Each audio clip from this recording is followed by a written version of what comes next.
चलो हाथ मिलाते हैं और उससे छुटकारा पाते हैं। अगर हम ऐसा नहीं करते हैं तो हम भविष्य में बड़ी मुसीबत में पड़ जाएंगे। एक बार जब 100 पुनर्जन्म पूरे हो जाते हैं तो उसे दबाना उतना ही कठिन होगा जितना कि स्वर्ग पर चढ़ना। बूढ़े ने कहा। उसकी आंखों में हत्या का इरादा चमक उठा। तो चलो कोशिश करते हैं। लड़की बाहर पहुंची और प्राचीन शाही हथियार उसके हाथ में उड़ गया। एकमात्र क्लोन हमारे खिलाफ लड़ने की हिम्मत करता है। हम तुम्हें 3 चालों में मार डालेंगे। आपका असली शरीर कहाँ है? बूढ़े ने ठंडे स्वर में पूछा। यदि आप चाहते हैं कि मेरा असली शरीर लड़े तो आपको पहले मेरे क्लोन को मारना होगा, लड़की ने ठंडे स्वर में कहा। छोटी लड़की ने ठंडे स्वर में कहा। उसका पीछे हटने का कोई इरादा नहीं था। अशोक ने आह भरी। बूढ़े आदमी के हाव भाव डूब गए। भाई जोशी, क्या आप इस लड़ाई से पीछे हटने जा रहे हैं? हम प्राचीन दिव्य संधि का उल्लंघन नहीं कर सकते। बेशक हम इसका उल्लंघन नहीं कर सकते, लेकिन सब कुछ अभी भी नियंत्रण में है। अशोक ने कहा, अगर हम युद्ध शुरू करते हैं तो हताहतों की संख्या बहुत गंभीर होगी। बेशक बूढ़ा किसान ये अच्छी तरह से जानता था। उसने भौहें चढ़ा दी। अशोक ने कहा, शाही हथियार सौंप दो, तब आपका वास्तविक शरीर गॉडक्लिफ में वापस आ जाएगा। 100 साल तक अपने आप को मत दिखाओ और हम इस मामले को भूल जाएंगे। तुम क्या सोचते हो? लड़की ने सूंघा। वह नहीं चाहती थी। हालांकि मुझे नहीं पता कि आप उस बच्चे के साथ क्यों चले गए। क्या आपने सोचा है कि एक बार जब प्राचीन दिव्य संधि के संरक्षक और मृत्यु गतिरोध के संप्रभु युद्ध शुरू कर देंगे तो कितने लोग मर जाएंगे? जब लड़ाई शुरू होती है तो आप भी उस बच्चे के जीवित रहने की गारंटी नहीं दे सकते, है ना? अशोक ने कहा, तुमने मुझे धमकी देने की हिम्मत की। यदि तुम उसे छूने की हिम्मत करोगे तो मैं तुम्हें मार डालूंगा। लड़की की आवाज हाड़ कंपा देने वाली थी। अन्य निषिद्ध क्षेत्रों के शासक कांपने से खुद को नहीं रोक सके। उन्होंने कभी किसी संप्रभु को इतना भयानक हत्या का इरादा नहीं देखा था। यहां तक कि प्राचीन युद्ध के दौरान भी। यहां तक कि सम्राट भी इतना नाराज नहीं था। अशोक शी ने कहा, आपको इस बारे में चिंता करने की जरूरत नहीं है कि मैं उस लड़के के साथ क्या करूंगा। वास्तव में मैं उससे मिलने से पहले ही उससे मिल चुका हूं। मैं उसके बारे में बहुत सोचता हूं। वह सरल नहीं है और उसकी पृष्ठभूमि और भी जटिल है। ओह, छोटी लड़की हैरान थी। उसकी मां है। शायद आपको भविष्य में पता चल जाएगा। अशोकाशी अजीब तरह से हंसे। यहां तक कि अगर आप मृत्यु की भूमि के संप्रभु अपनी मां की पृष्ठभूमि के बारे में जानते थे तब भी आप चौंक जाएंगे। छोटी लड़की अशोक के सस्पेंस से बहुत असंतुष्ट लग रही थी। वह मदद नहीं कर सकती थी लेकिन खर्राटे ले सकती थी। महान शाही हथियार आपके नहीं हैं। छोटी लड़की ने अपना दाहिना हाथ लहराया और मोनार्क वेपन स्वर्ग और पृथ्वी को फाड़ दिया। बिना किसी निशान के गायब हो गया। मैं 1 महीने में वापस आऊंगा। मैं 100 साल तक फिर से प्रकट नहीं होऊंगा। जहां तक आपकी बात है, जल्दी से गॉडलुओ क्लिफ को छोड़ दें। छोटी लड़की का फिगर धीरे धीरे फीका पड़ गया। अंत में ये गायब हो गया। चलिए चलते हैं। 9वें युग पथ का दफन। हालांकि बूढ़ा किसान इस परिणाम से संतुष्ट नहीं था, फिर भी वो प्राइमल कैओस मोनार्क को मोनार्क हथियार को ब्रह्मांड में भेजने में सक्षम था। वह कैओस सम्राट को 100 वर्षों के लिए एकांत में जाने में भी सक्षम था। यह पहले से ही एक बहुत अच्छा परिणाम था। उन्होंने गॉडलुओ क्लिफ को छोड़ दिया। बूढ़े किसान ने अपने दाहिने हाथ से शून्य की ओर इशारा किया। एक पल में अनगिनत छवियां दिखाई दी। अंत में छवि लगभग 20 साल की उम्र में एक युवा किसान पर बंद हो गई। छवियां टिमटिमा गई। इसमें निषिद्ध क्षेत्र में चांदी के प्राणी द्वारा रुद्रसेन का पीछा करने का दृश्य भी शामिल था। इसमें रुद्रसेन के लव्यानी को ले जाते समय बेहोश होने का दृश्य भी शामिल था। वो लड़का कौन है? बूढ़ा किसान बहुत हैरान था। आदिम अराजकता सम्राट। वो एक ऐसा अस्तित्व था जिसने प्राचीन देवताओं को सिरदर्द दिया था। बिल्कुल नहीं। वह एक ऐसे लड़के से क्यों संपर्क करेगा जो बिना किसी कारण के केवल एक मार्शल किंग था? ऐसा किसान, प्राइमल कैओ सम्राट की नजर में वो एक चींटी से अलग नहीं था। 100 पुनर्जन्म, उन्होंने जो चीजें अनुभव की हैं वे कुछ ऐसी नहीं हैं जिनकी हम कल्पना कर सकते हैं, अशोक शी ने कहा। बूढ़े किसान ने सिर हिलाया। बूढ़े किसान ने सिर हिलाया और कहा, ऐसा लगता है कि वह बच्चा वास्तव में सरल नहीं है। आपको क्या लगता है कि उसकी मां कौन है? क्या आपको वह दौड़ याद है जिसमें केवल 4 या 5 लोग थे? अशोका शी ने एक गहरी सांस ली और कहा, क्या? बिल्कुल नहीं। वो कैसे संभव है? क्या वह जाति आदिम युग में नष्ट नहीं हुई थी? बूढ़े किसान ने अविश्वास में अपना सिर हिलाया। 9 स्वर्गों को दफना, अनगिनत अमरों को मारना, दुनिया की व्यवस्था को बदलना, अमर दुनिया को बलपूर्वक खोलना, अमर दुनिया के लिए एक दरवाजा खोलना, दूसरी दुनिया के काश्तकारों को अमर दुनिया में चढ़ने की अनुमति देना। वह दौड़ वास्तव में भयानक है, लेकिन अभी भी ऐसे वंशज हैं जो बच गए हैं, अशोक शी ने कहा। ऐसा लगता है कि उस लड़के ने प्राचीन ड्रैगन्स्क्यू हाथी कला की खेती की है। ऐसा लगता है कि उसे वास्तव में उस जाति की वंशावली विरासत में मिली है, अन्यथा वो मेरे बड़े भाई की विरासत प्राप्त नहीं कर पाता। बूढ़े किसान ने भौहें चढ़ा दी। वास्तव में उस समय आपके साथी शिष्य ने उस दौड़ का अनुसरण किया जिसने 3000 वर्षों के लिए अमर दुनिया को तोड़ दिया। उन्होंने बहुत कुछ सीखा। अशोक शी ने आह भरी। मैं उस लड़के से मिलने के लिए समय निकालूंगा, बूढ़े किसान ने कहा, लेकिन उससे संपर्क मत करो। हमारा कर्तव्य प्राचीन संधि की रक्षा करना है। जहां तक नश्वर दुनिया के मामलों की बात है, उनका हमसे कोई लेना देना नहीं है, अशोक शी ने कहा।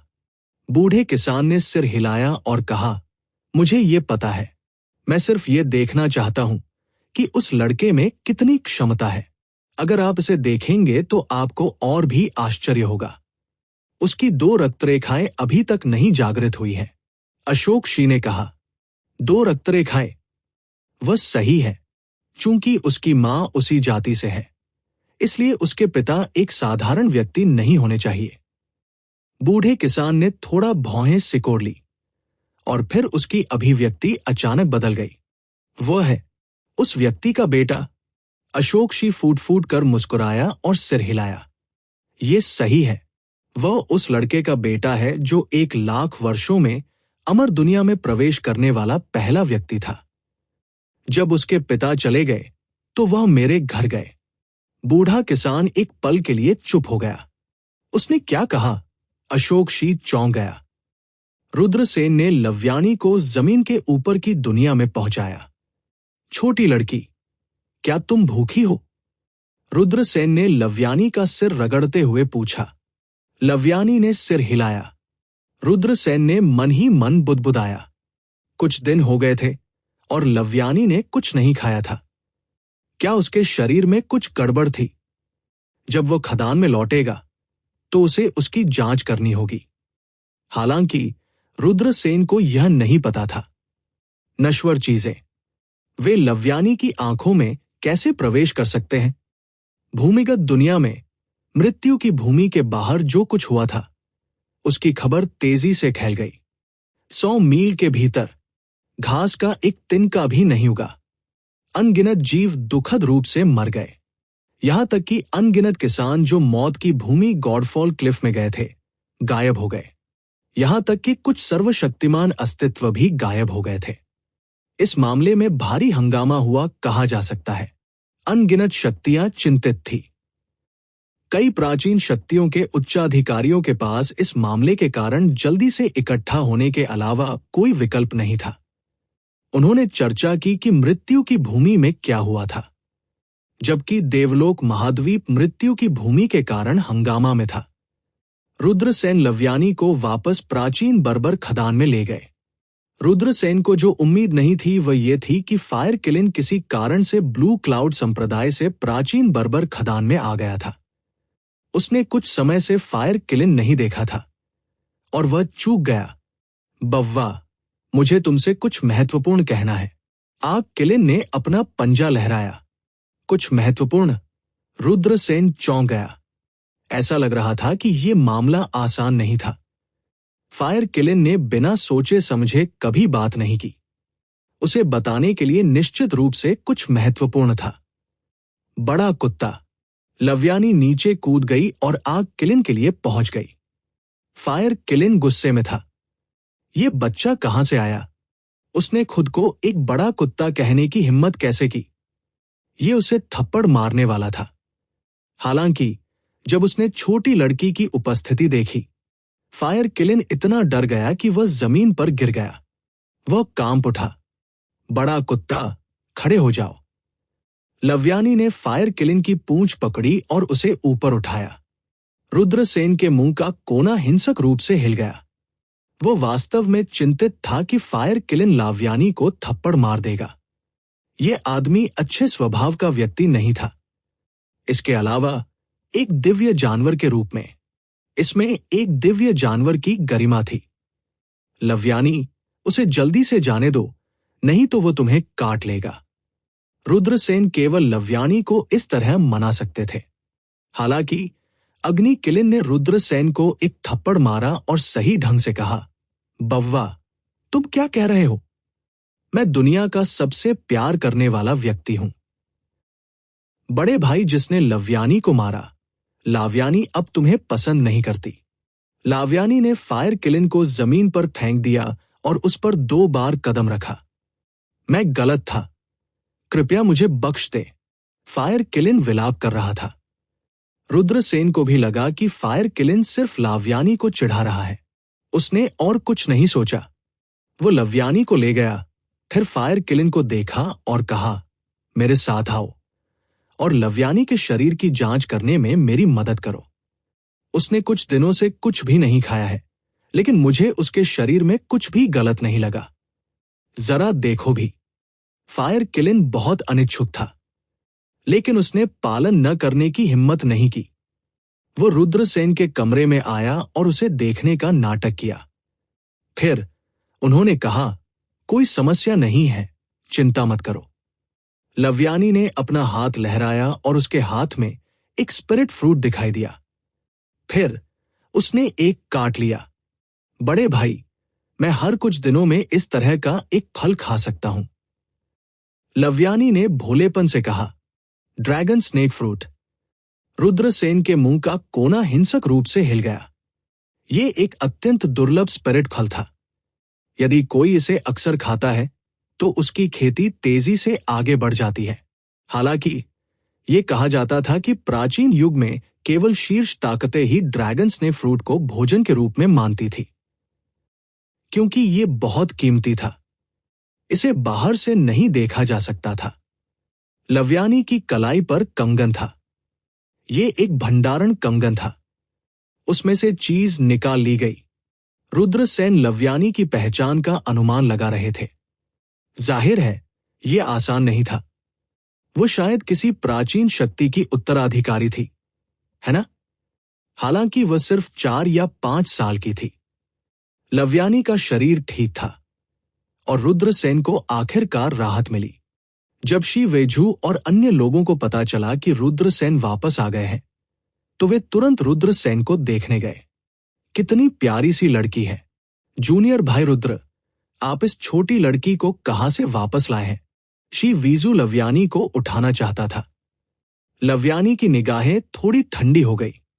शी वीजू को ऐसा लगा जैसे उसका शरीर एक अथाह रसातल में गिर गया हो। उसने आगे बढ़ने की हिम्मत नहीं की।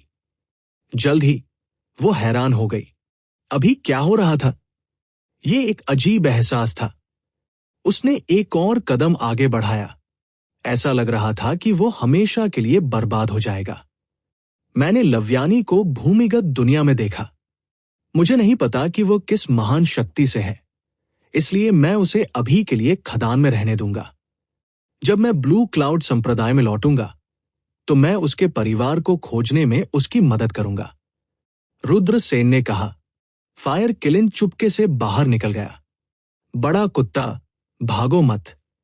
लव्यानी खिलखिला उठी और उसका पीछा करने लगी। फायर किलिन उदास था। मेरे छोटे पूर्वज, क्या आप मुझे जाने दे सकते हैं? वो केवल अपने दिल में प्रार्थना कर सकता था। यह स्पष्ट रूप से एक दिव्य जानवर था, फायर किलिन, लेकिन इसे बड़ा कुत्ता कहा जाता था। भले ही वह किसी बात का खंडन करना चाहता हो, इसने खंडन करने की हिम्मत नहीं की। यह वास्तव में उदास था। बड़ा कुत्ता, जल्दी से बड़ा हो जाओ। मैं एक बड़े घोड़े की सवारी करना चाहता हूं। लव्यानी ने फायर किलिन की पूंछ पकड़ी और कहा। फायर किलिन असहाय था। उसका शरीर बहुत बड़ा हो गया। लाव्यानी फायर किलिन पर सवार हो गई और चिल्लाई, क्या? फायर किलिन दूर तक बिजली की तरह तेजी से दौड़ा। पूरे दिन पागलपन से खेलने के बाद लव्यानी आखिरकार थक गई। उसने रुद्रसेन की गर्दन को गले लगाया और सो गई। रुद्रसेन ने लव्यानी को बिस्तर पर लिटा दिया। फिर उसने फायर किलिन से पूछने की योजना बनाई कि ऐसा क्या हुआ जिसने उसे ब्लू क्लाउड संप्रदाय से भाग लिया। लेकिन जिस बात ने रुद्रसेन को अवाक कर दिया वह यह थी, फायर किलिन कहीं दिखाई नहीं दे रहा था। रुद्रसेन ने खदान के चारों ओर देखा, लेकिन उन्हें फायर किलिन नहीं मिला। ये आदमी कहाँ गया? रुद्रसेन अवाक रहे बिना नहीं रह सके। आधे रास्ते में इसने उसकी जिज्ञासा को बढ़ा दिया और भाग गया। प्राचीन बर्बर खदान से दर्जनों मील दूर एक काली छाया अतीत में चमक उठी। ये फायर किलिन था। वो विकृत क्यों भाग गया? रुद्रसेन का उस सनकी से क्या लेना देना है? मैं जा रहा हूं। फायर किलिन उदास चेहरे के साथ भाग गया। उसके बाद के दिन धीरे धीरे सामान्य हो गए। प्राचीन बर्बर खदान में अधिकांश समय खेती पर व्यतीत होता था। यंग मास्टर, मैं अपनी बहन को ले जाना चाहता हूं और अस्थायी रूप से जाना चाहता हूं। हमें एक जगह जाने की जरूरत है। मुझे आशा है कि मास्टर इसे स्वीकार कर सकते हैं। मेरे काम पूरा होने के बाद मैं जाऊंगा और मास्टर को ढूंढूंगा। दक्ष ने कहा। ड्रैगन स्नेक फ्रूट खाते हुए स्टूल पर बैठकर पैरों पर लात मार रही लव्यानी ने दक्ष को देखा। उसकी बड़ी बड़ी काली आंखों से आश्चर्य का एक निशान प्रकट हुआ, लेकिन यह केवल एक पल के लिए था। रुद्रसेन ने सिर हिलाया और कहा, बाहरी दुनिया खतरनाक है। आपको और लिटिल यू को सावधान रहना होगा। इस भंडारण अंगूठी में कुछ स्पिरिट स्टोन, जादुई खजाने और कुछ साधना तकनीकें और गुप्त तकनीकें हैं। अपनी सुरक्षा के लिए उन्हें अपने साथ ले जाएं। धन्यवाद, यंग मास्टर। दक्ष ने उसे धन्यवाद दिया।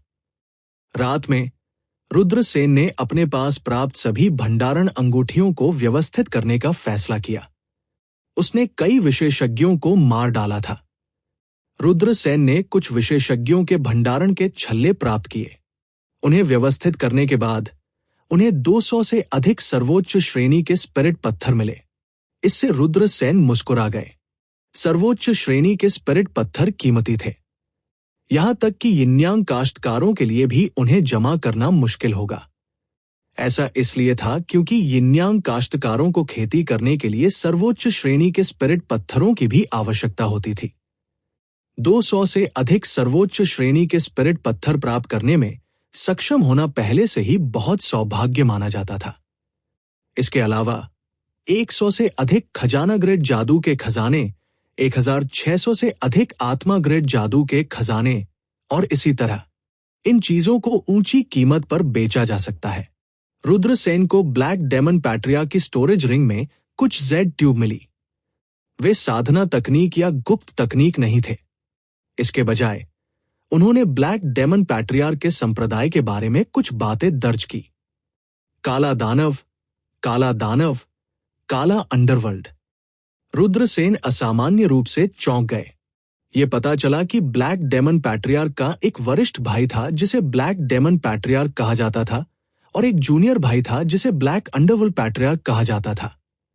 रुद्रसेन काले दानव कुलपति को नहीं जानते थे, हालांकि रुद्रसेन काले दानव कुलपति को जानते थे। उस समय ब्लैक डेमन पैट्रियार्क और अन्य लोगों ने बीस्ट सम्राट क्यूंग क्यूई को घेर लिया था। अंत में वे सभी बुरी तरह से मर गए। रुद्रसेन को उम्मीद नहीं थी कि ब्लैक डेमन पैट्रियार्क का छोटा भाई होगा। दिन बीतते गए। रुद्रसेन की साधना भी लगातार बढ़ रही थी। कुछ ही समय बाद रुद्रसेन पहले ही मार्शल किंग क्षेत्र के 9वें स्तर के शिखर पर पहुंच चुके थे। वह मार्शल किंग दायरे के 10वें स्तर से केवल एक कदम दूर था। रुद्रसेन ने कुछ समय के लिए घर बसाने की योजना बनाई। फिर वह मार्शल किंग दायरे के 10वें स्तर तक पहुंच जाएगा। पिछले कुछ दिनों में रुद्रसेन ने पाया कि लव्यानी का मूड विशेष रूप से अच्छा नहीं था। रुद्रसेन लव्यानी को जंगल में खेलने के लिए ले आया। लव्यानी ने भी अपनी सामान्य फुर्ती खो दी थी। छोटी लड़की, क्या गलत है? आप दुखी क्यों हैं? क्या आप मुझे बता सकते हैं? क्या आप घर की याद आ रही है? रुद्रसेन ने लव्यानी का सिर रगड़ते हुए पूछा। लव्यानी ने कहा, बड़े भाई, लव्यानी को मत भूलना। मूर्ख लड़की, बेशक मैं लव्यानी को नहीं भूलूंगा। रुद्रसेन थोड़ा हैरान थे कि लव्यानी ऐसी बात क्यों कहेगी। हालांकि दूसरे दिन लव्यानी बिना किसी सुराग के गायब हो गई। मेज पर कुछ था। ये एक जेड पेंडेंट था। उस पर लव्यानी शब्द लिखे गए थे। क्या वह चली गई है? क्या छोटी लड़की का बड़ा उसे लेने आया था? रुद्रसेन ने बहुत अनिच्छुक महसूस करते हुए भौहें चढ़ा दी। कोई आश्चर्य नहीं कि इन कुछ दिनों में छोटी लड़की का मूड बहुत अच्छा नहीं था। बहुत संभावना थी कि उसका बड़ा आया था। लव्यानी जानती थी कि वह जा रही है, इसलिए वो बहुत दुखी थी। हालांकि वह केवल 1 महीने के लिए लव्यानी के साथ था। हालांकि उन्होंने महसूस किया कि छोटी लड़की पहले ही उसके जीवन में समाहित हो चुकी थी। लव्यानी का अचानक जाना, इससे रुद्रसेन को थोड़ा दुख हुआ। रात में प्राचीन बर्बर खनन क्षेत्र अंधेरे में डूबा हुआ था। प्राचीन बर्बर खनन क्षेत्र के बाहर कई आकृतियां दिखाई दी। इन आकृतियों ने एक भयावह और भयानक आभा का अनुभव किया। उन्होंने ध्यान से महसूस किया। वे सभी दुष्ट विशेषज्ञ थे। यहां तक कि पृथ्वी राक्षस भी थे। बुरी ताकतें, भूमिगत दुनिया से पृथ्वी दानव। उन्होंने प्राचीन बर्बर खनन क्षेत्र को घेर लिया। क्या वास्तव में वह है जो हम प्राचीन बर्बर खनन क्षेत्र के तहत देख रहे हैं? ये गलत नहीं हो सकता। वह चीज जमीन के नीचे दब गई है। चूंकि ऐसा है, प्राचीन बर्बर खनन क्षेत्र को खून से भरा जाना चाहिए।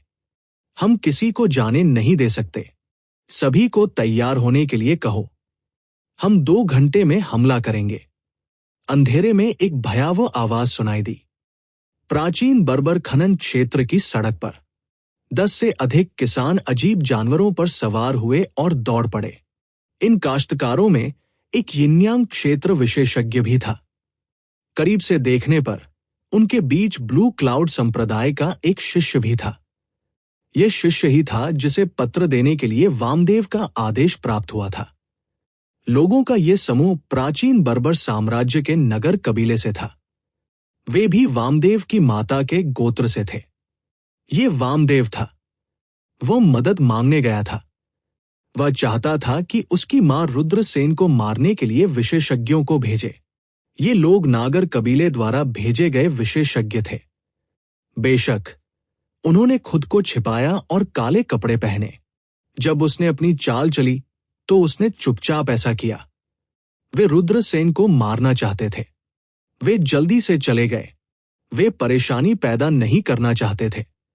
सर, हम लगभग प्राचीन बर्बर खनन क्षेत्र में हैं, ब्लू क्लाउड संप्रदाय के शिष्य ने कहा। हाँ, यिन्यांग दायरे के विशेषज्ञ ने सिर हिलाया। है, लेकिन इस समय एक उदास आवाज अचानक सुनाई दी। ये भूत के रोने जैसा लग रहा था। ये बहुत भयानक था। जंगल में काला कोहरा छा गया। काले कोहरे के अंदर अनगिनत दुष्ट दानव विशेषज्ञ और भूमिगत दानव कबीले थे। अच्छा नहीं है, ये राक्षस है। नगर कबीले के यिन्यांग क्षेत्र के विशेषज्ञ चौंक गए। बिना सोचे समझे वो मुड़ा और दूर भाग गया। लेकिन उसी समय एक उड़ता हुआ असुर प्रकट हुआ। ये एक यिन्यांग क्षेत्र था जो असुर उड़ाता था। इसने नगर कबीले के विशेषज्ञ की ओर हमला किया। पू फ्लाइंग असुर ने तुरंत नगर परिवार से यिन्यांग क्षेत्र के योद्धा के शरीर को फाड़ दिया। उच्च स्तरीय यिन यांग क्षेत्र। नगर कबीले का यिन्यांग कृषक फूट फूट कर हंसे और मरकर जमीन पर गिर गया। किसी को भी जीवित मत छोड़ो। उड़ते हुए असुर ने अपना हाथ लहराया। मुझे बख्श दो। ब्लू क्लाउड संप्रदाय के शिष्य और नागर कबीले के साधक डर के मारे भीख मांगने लगे। हालांकि वे जल्द ही काले कोहरे की चपेट में आ गए। कमरे में रुद्रसेन पालथी मारकर बैठे थे। उसने 90,000 सितारों को देखा। उसकी आत्मा शक्ति को बढ़ाने के लिए रुद्रसेन के लिए खेती आराम के बराबर थी। यदि आप दूसरों की तुलना में 10 गुना अधिक प्रयास नहीं करते हैं, वो एक विशेषज्ञ कैसे बन सकता है? वो अपनी मां को कैसे बचा सकता है? सौभाग्य क्षेत्र के साधक की आत्मा वास्तव में असाधारण है। यहां तक कि अगर मैं किसी भी धर्म शक्ति को संघनित नहीं कर सकता, तो मेरी आत्मा इतनी मजबूत है कि मुझे इधर-उधर भटकने की अनुमति दे सकती है। रुद्रसेन ने अपनी दिव्य भावना को मुक्त किया और तेजी से जंगल के माध्यम से उड़ गए। ये किसी के मन को भटकाने की क्षमता थी। आमतौर पर केवल यिन यांग क्षेत्र और उससे ऊपर के काश्तकारों के पास ही ये क्षमता थी। सामान्य कृषकों के पास धर्म शक्ति नहीं थी। उनकी दिव्य भावना ने दुनिया की यात्रा की। जब हवा चलती थी तो दिव्य भावना समाप्त हो जाती थी। उस समय आत्मा का बहुत नुकसान होगा। हालांकि यिन यांग क्षेत्र के साधक अपनी दिव्य भावना को लपेटने के लिए अपनी धर्म शक्ति का उपयोग कर सकते हैं। हवा कितनी भी तेज क्यों न हो, यह धर्म शक्ति को नष्ट नहीं कर सकता था। इस तरह वे बिना किसी प्रतिबंध के अपनी दिव्य भावना के साथ दुनिया की यात्रा कर सकते थे। बेशक यिन यांग क्षेत्र में एक कृषक की दिव्य भावना भी बहुत सीमित थी। यह केवल 50 मील के दायरे में यात्रा कर सकता था। रुद्रसेन के पास अपनी रक्षा करने के लिए धर्म शक्ति नहीं थी। हालांकि उनकी आत्मा शक्ति बहुत मजबूत थी। जब उसकी आत्मा शक्ति काफी मजबूत थी, हवा चली, ये दिव्य भावना को दूर नहीं कर सकता था। इसलिए रुद्रसेन भी दुनिया भर में भटक सकते थे। यह है। अचानक रुद्रसेन चौंक गए। अंधेरे में आंकड़े हाइबरनेट कर रहे थे। क्या बुरी आभा है। ये एक दुष्ट दानव विशेषज्ञ और भूमिगत दानव जाति है। अच्छा नहीं है। प्राचीन बर्बर खनन क्षेत्र घिरा हुआ है। रुद्रसेन के हाव भाव काफी बदल गए। उनकी दिव्य भावना जल्दी से वापस उड़ गई। अच्छा नहीं है। ये एक कल्टीवेटर की दिव्य भावना है। किसी ने हमें ढूंढ लिया। धावा बोलना, एक दानव विशेषज्ञ ने उदास भाव से कहा। रुद्रसेन की दिव्य भावना उनके शरीर में लौट आई। वह जल्दी से उठा और सभी को जगाने के लिए बाहर चला गया। क्या हुआ? हर कोई हैरान था। प्राचीन बर्बर खनन क्षेत्र दुष्ट दानव विशेषज्ञों और भूमिगत दानव जाति से घिरा हुआ है। यहां शायद 1 दर्जन से अधिक यिन यांग विशेषज्ञ हैं। हमें जल्दी से पीछे हटना होगा। रुद्रसेन ने गहरी आवाज में कहा। क्या? प्राचीन बर्बर खनन क्षेत्र घिरा हुआ है। सभी के हाव भाव काफी बदल गए। लेकिन उस पल चीखों ने आसमान हिला दिया। दुष्ट दानव विशेषज्ञ, भूमिगत दानव जाति, उन्होंने पहले से ही प्राचीन बर्बर खनन क्षेत्र को घेरना शुरू कर दिया था। हर कोई बाहर निकल गया। उन्होंने देखा कि आसमान में काला कोहरा छा गया है। हर जगह दुष्ट दानव विशेषज्ञ थे। भूमिगत दानव जाति। यह स्पष्ट था कि दुष्ट दानव विशेषज्ञ और भूमिगत दानव जाति अच्छी तरह से तैयार थे। उनमें से बहुत सारे थे। पूरे प्राचीन बर्बर खनन क्षेत्र को घेर लिया गया था। यह पूरी तरह से घिरा हुआ था। चाहे वो ब्लू क्लाउड संप्रदाय के शिष्य हो, प्राचीन बर्बर साम्राज्य के सैनिक हो या खनिक हो, उन सभी को मार डालें। एक ठंडी आवाज सुनाई दी। हाँ, अनगिनत दुष्ट दानव विशेषज्ञ और भूमिगत शैतान उमड़ पड़े। अब वह चुपचाप भागना चाहता था। तब तक बहुत देर हो चुकी थी। क्या हुआ? अन्य खनन क्षेत्र पूरी तरह से अफरातफरी में थे। दुष्ट दानव विशेषज्ञ और भूमिगत दानव जाति यहां है। ब्रेकआउट। हमारी सेनाओं को संगठित करो और बाहर निकलो। खनन क्षेत्र भयभीत चीख पुकार से भर गए थे। मौजूदा स्थिति बहुत खतरनाक है। दुश्मन तैयार होकर आया था। कई विशेषज्ञ थे। उनमें से कई थे। अचानक चुपके से हमला। खनन क्षेत्र तैयार नहीं थे। दोनों पक्ष लड़ रहे थे। यह बेहद दुखद था। ब्लू क्लाउड संप्रदाय के खनिक, सैनिक और शिष्य लगातार मारे जा रहे थे। हर कोई अनुसरण करो और अपना रास्ता मारो, रुद्रसेन गहरी आवाज में चिल्लाया। उन्होंने ब्लू क्लाउड संप्रदाय के शिष्यों, खनिकों और 5वें खनन क्षेत्र में सैनिकों को एक दिशा में जमकर हमला करने के लिए नेतृत्व किया। बड़ी संख्या में दुष्ट दानव विशेषज्ञ और भूमिगत दानव जाति मारे गए। खून नदी की तरह बह रहा था। बव्वा, मरो। यिन और यांग परत का एक दुष्ट कृषक चिल्लाया। उसने एक दुष्ट ब्लेड पकड़ा और खुद को रुद्रसेन पर फेंक दिया। ब्लेड कट गया। ईविल क्यूई ने आकाश को भर दिया। एक एक करके दुर्भावनापूर्ण भूत सामने आए। इस दुष्ट ब्लेड को ईविल घोस्ट ब्लेड कहा जाता था। यह एक बेहद भयानक दुष्ट हथियार था। बुरी आत्माओं ने तेज, कान छिदवाने वाली चीखें निकाली। यह एक आत्मा का हमला था। आह!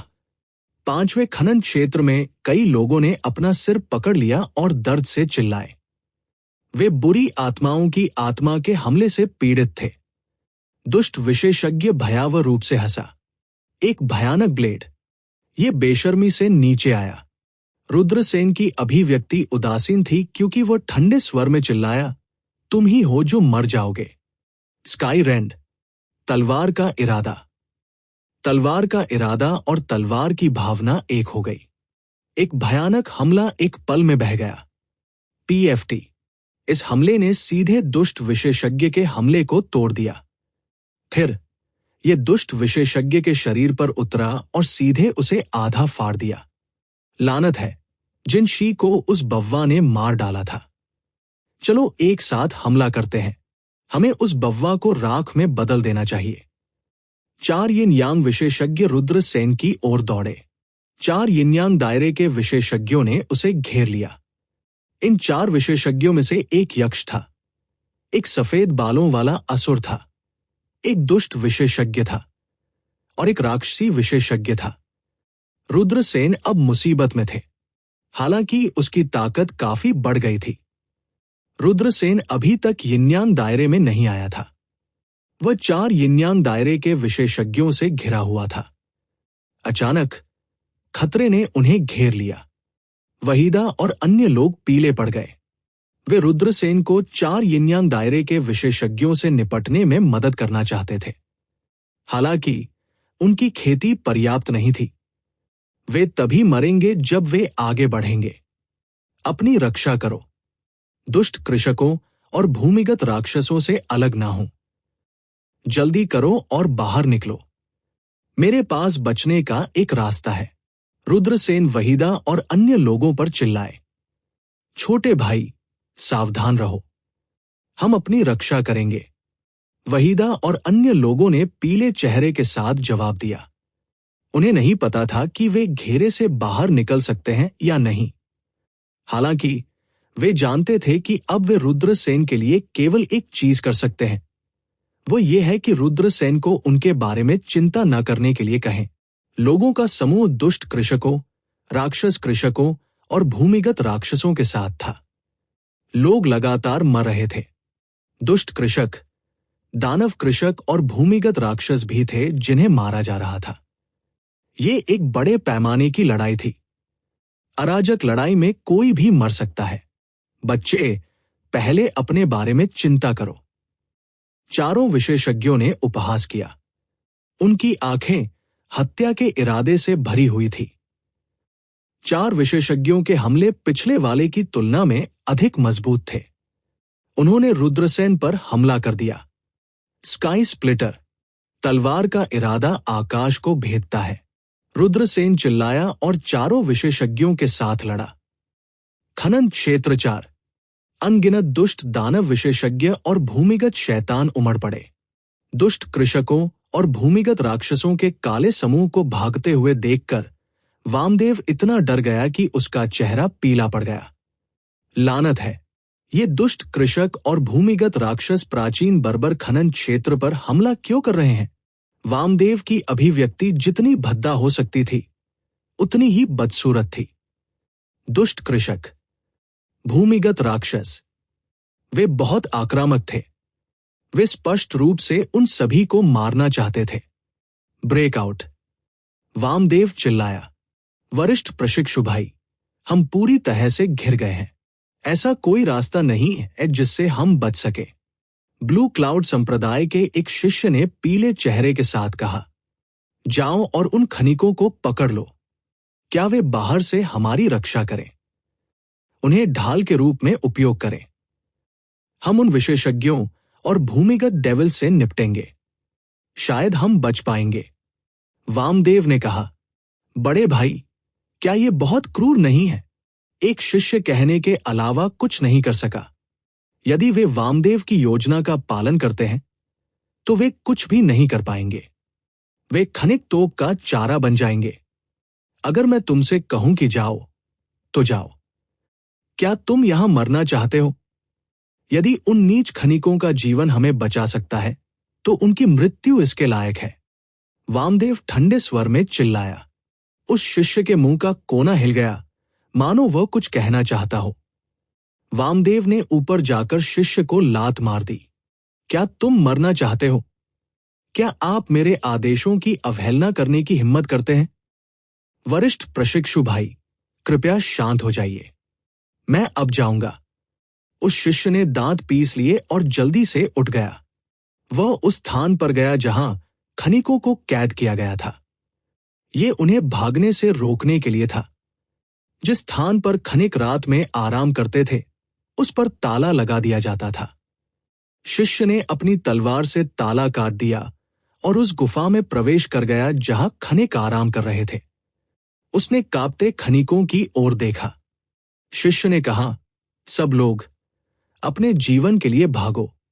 इतना कहकर शिष्य दौड़कर बाहर आया और बुरी आत्मा से लड़ा। चार्ज, कई खनिक बाहर निकल गए। लानत है, तुमने उन खनिकों को जाने देने की हिम्मत की। आप नहीं जानते कि आपके लिए क्या अच्छा है। वामदेव क्रोधित हो गया और उसने अपनी उड़ती हुई तलवार से वार कर दिया। पू, उड़ती हुई तलवार शिष्य के सीने में घुस गई। शिष्य फूट फूट कर हंसे और मरकर जमीन पर गिर पड़ा। वरिष्ठ प्रशिक्षु भाई, आप क्या कर रहे हैं? कई शिष्यों ने वामदेव की ओर गुस्से से देखा। इस व्यक्ति ने खनिकों को बिना अनुमति के जाने दिया। ये शर्मनाक है और इसे मार दिया जाना चाहिए। वामदेव ने ठंडे स्वर में कहा। लेकिन अगले ही पल वामदेव को अपने सीने में अचानक दर्द महसूस हुआ। उसने अविश्वास से अपनी छाती की ओर देखा। पीछे से उसकी छाती में खंजर घुस गया था। वामदेव ने अपना सिर घुमाया। उसने एक क्रूर चेहरा देखा। ये एक खनिक था।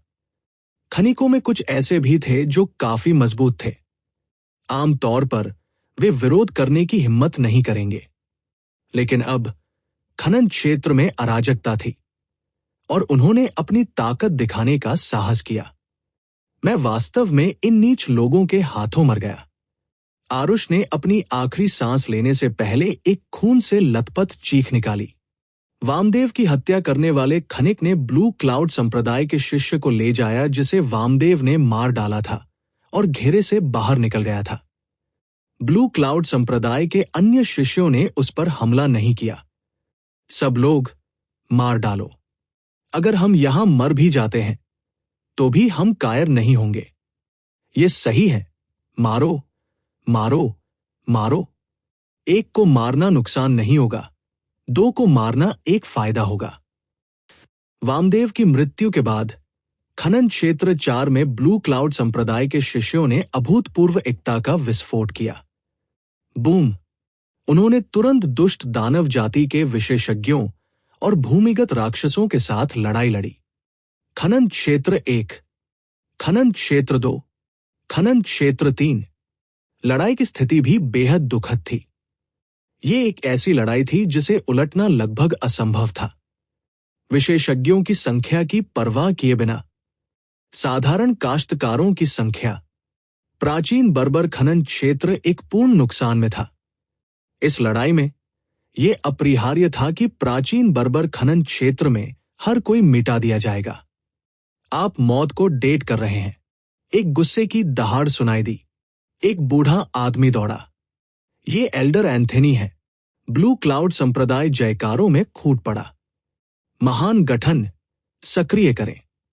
एल्डर एंथनी दहाड़ने लगा। उन्होंने प्राचीन बर्बर खनन क्षेत्र के महान गठन को सक्रिय किया। वे अंत में यहां हैं।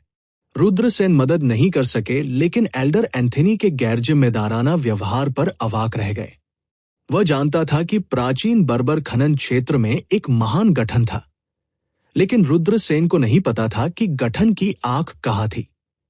स्वाभाविक रूप से इसे सक्रिय करने का कोई तरीका नहीं था। सौभाग्य से महत्वपूर्ण क्षण में एल्डर एंथनी पहुंचे। बस स्वर्ग और पृथ्वी पर एक भयानक उतार चढ़ाव आया। बूम बूम, जमीन फट गई। उसके बाद सुनहरे बख्तरबंद कठपुतली जानवर जमीन से बाहर निकले। सुनहरे बख्तरबंद कठपुतली जानवर। रुद्रसेन चौंक गए। सुनहरे बख्तरबंद कठपुतली जानवरों के बीच बेहद शक्तिशाली अस्तित्व थे। वे अजेय थे। वे बेहद मजबूत थे। 1000 से अधिक सुनहरे बख्तरबंद कठपुतली जानवर दिखाई दिए। उन सुनहरे बख्तरबंद कठपुतली जानवरों ने बड़े ब्लेड चलाए और इविल डेमन रेस के विशेषज्ञों पर वार किया। एक पल में ब्लू क्लाउड संप्रदाय के शिष्यों पर दबाव बहुत कम हो गया। एक ही समय पर गठन की रेखाएं शून्य में आपस में जुड़ी हुई थी और यिन यांग क्षेत्र के काश्तकारों को ढक रही थी। 12 यिन यांग क्षेत्र के विशेषज्ञ सभी महान गठन से घिरे हुए थे। एल्डर, मुझे इन लोगों को मारने के लिए महान गठन का उपयोग करने में आपकी मदद करने दो। रुद्रसेन दहाड़ते हुए आकाश में दौड़ पड़े। वह अभी अभी 4 यिन यांग दायरे के विशेषज्ञों से घिरा हुआ था। वो अतुलनीय रूप से उदास था। अब वो आखिरकार बदला ले सकता था। क्या आप रुद्रसेन हैं? बव्वा, तुमने उत्तरी उजाड़ शहर में काफी हलचल मचा दी। जब तुम संप्रदाय में लौटोगे तो तुम्हें दंडित किया जाएगा। एंथनी ने अपने दुर्भाग्य पर खुशी जताते हुए एक अजीब सी हंसी निकाली। रुद्रसेन अवाक रहे बिना नहीं रह सके। ये बुजुर्ग वास्तव में नहीं जानता था कि क्या करना है। ये किस तरह की स्थिति थी और वह अभी भी उसे चिढ़ाना चाहता था। हालांकि एंथनी की आंखें चौड़ी हो गई। क्या आप महान संरचनाओं के बारे में कुछ जानते हैं? मुझे थोड़ा पता है। जैसे ही उन्होंने बोलना समाप्त किया, रुद्रसेन के हाथों में मुहरें बनने लगी। शून्य में संघनक गठन, पृथ्वी रैंक, प्राथमिक रैंक और उन्नत रैंक आत्मा सरणी तकनीक। 1000 शैतान लताएं। शून्य में घने जाल दिखाई दिए। वे जाल आपस में जुड़े हुए थे।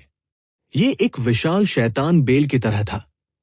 घने पैक किए गए जाल गठन में फंसे 12 यिन यांग दायरे के विशेषज्ञों के चारों ओर लिपटे हुए हैं। अर्थ रैंक स्पिरिट एरे तकनीक। एंथनी को स्थानांतरित कर दिया गया था। अविश्वसनीय। ये बव्वा केवल एक मार्शल किंग था। वो पृथ्वी रैंक स्पिरिट एरे मास्टर कैसे हो सकता है? वो एक पृथ्वी रैंक आत्मा सरणी मास्टर बनना चाहता था। उसकी आत्मा शक्ति को कम से कम सृष्टि क्षेत्र तक पहुंचना था। उसकी आत्मा शक्ति पहले ही सृष्टि क्षेत्र तक पहुंच चुकी है। यह सोचकर एंथनी का दिल सदमे और अविश्वास से भर गया। एल्डर एंथनी अब यिनयांग क्षेत्र के 10वें स्तर पर थे, लेकिन क्योंकि वह एक स्पिरिट एरे मास्टर था, उसकी आत्मा शक्ति सामान्य काश्तकारों से कहीं अधिक थी। इसलिए उनकी आत्मा शक्ति सृष्टि क्षेत्र के 5वें स्तर पर पहुंच गई थी। और रुद्रसेन, एक मार्शल किंग दायरे का बच्चा, वास्तव में एक अर्थ स्टेज स्पिरिट एरे मास्टर था। ये वास्तव में बहुत चौंकाने वाला था। ये कोई आश्चर्य की बात नहीं थी कि एल्डर एंथनी के पास इतनी चौंकाने वाली अभिव्यक्ति थी। उसके चारों ओर जाल का घना द्रव्यमान लिपटा हुआ था। वे जाल हैं। स्वाभाविक रूप से वे असली जाल नहीं थे। वे सरणी पैटर्न से संघनित थे। ये 1000 डेविल वाइन स्पिरिट एरे तकनीक सबसे मजबूत स्पिरिट एरे तकनीकों में से एक थी जिसे रुद्रसेन ने सीखा था। ये उलझाव तकनीक के विकसित संस्करण के बराबर था। बेशक इसकी शक्ति उलझाव तकनीक की तुलना में बहुत अधिक मजबूत थी। उलझाव तकनीक केवल एक येलो स्टेज स्पिरिट एरे तकनीक थी। 1000 डेविल वाइन तकनीक एक अर्थ स्टेज स्पिरिट एरे तकनीक थी। उनके बीच का अंतर गणना करना मुश्किल था। स्पिरिट एरे तकनीक अच्छा नहीं है। दूसरा पक्ष हमें उलझाना चाहता है। इन जाल को जल्दी से काट ले। फ्लाइंग असुर की अभिव्यक्ति बदल गई और वो गहरी आवाज में चिल्लाने से खुद को नहीं रोक सका। ये उड़ने वाला असुर एक दुष्ट राक्षस था। वो भूमिगत दानव जाति में सबसे मजबूत यिन्यांग क्षेत्र दानव था। वह यिन्यांग क्षेत्र के 10वें स्तर पर था। वह एल्डर एंथनी के समान स्तर पर थे, लेकिन अब वह सरणी में फंस गया था और मुसीबत में था। हालांकि फ्लाइंग असुर को दुश्मनों से लड़ने का समृद्ध अनुभव था। खतरे की स्थिति में भी वो बहुत शांत भी था। उसने घने जाल को अवरुद्ध करने के लिए 4 लोगों को भेजा। उड़ती हुई तलवारें एक के बाद एक उड़ती रहीं। शून्य में वे तेजी से बाहर निकल गए। शक्ति आश्चर्यजनक थी। कश कश फाड़ने की आवाज सुनी जा सकती थी। रुद्रसेन ने जो जाल सरणी के साथ संघनित किए थे वे लगातार कट रहे थे, लेकिन जल्द ही उनका पुनर्जन्म हुआ और वे उलझते रहे। एक ही समय पर एल्डर एंथनी भी पागलपन से सरणी को सक्रिय कर रहे थे। उच्च श्रेणी के स्पिरिट पत्थर गोभी की तरह जल गए। सरणी की शक्ति बढ़ा दी गई थी। प्राचीन बर्बर खनन क्षेत्र की हत्या सरणी सक्रिय हो गई थी। भयानक जानलेवा चमक बन गई और फ्लाइंग असुर और उसके चालक दल की ओर बह गई। मेरे साथ हमला करो, उड़ता हुआ असुर चिल्लाया। बूम! फ्लाइंग असुर और अन्य 7 विशेषज्ञों ने सरणी के हमले को रोकने के लिए एक साथ हमला किया। दोनों पक्षों के हमले जमकर टकराए। घड़घड़ाना, पृथ्वी हिंसक रूप से हिल गई। वो अत्याचारी ऊर्जा शॉकवेव फैल गई। आसपास का जंगल नष्ट हो गया। ये अज्ञात था कि ऊर्जा शॉकवेव्स के हमले में कितने लोग मारे गए थे। उन लोगों के पास शानदार टीम वर्क और बहुत सारे युद्ध का अनुभव है। हमें उनसे जल्दी छुटकारा पाना होगा, अन्यथा अगर वे तैनाती मंत्र को तोड़ते हैं तो हम मुसीबत में पड़ जाएंगे। एल्डर एंथनी की अभिव्यक्ति अत्यंत गंभीर थी। बिल्कुल अभी यह सबसे महत्वपूर्ण क्षण था। या तो रुद्रसेन और एंथनी ने फ्लाइंग असुर और अन्य लोगों को मारने के लिए गठन की शक्ति पर भरोसा किया, जिससे युद्ध का रुख बदल गया, या तो उड़ने वाला असुर और अन्य लोग संरचना को तोड़ देंगे और रुद्रसेन और एल्डर एंथनी को मार देंगे, या ब्लू क्लाउड संप्रदाय पूरी तरह से नष्ट हो जाएगा। रुद्रसेन की अभिव्यक्ति बल्कि उदास थी, क्योंकि वह और एल्डर एंथनी आखिरकार वे दोनों थे। हालांकि उन्होंने गठन पर भरोसा करके एक अस्थायी लाभ प्राप्त किया था, फिर भी वे ऐसा करने में सक्षम थे।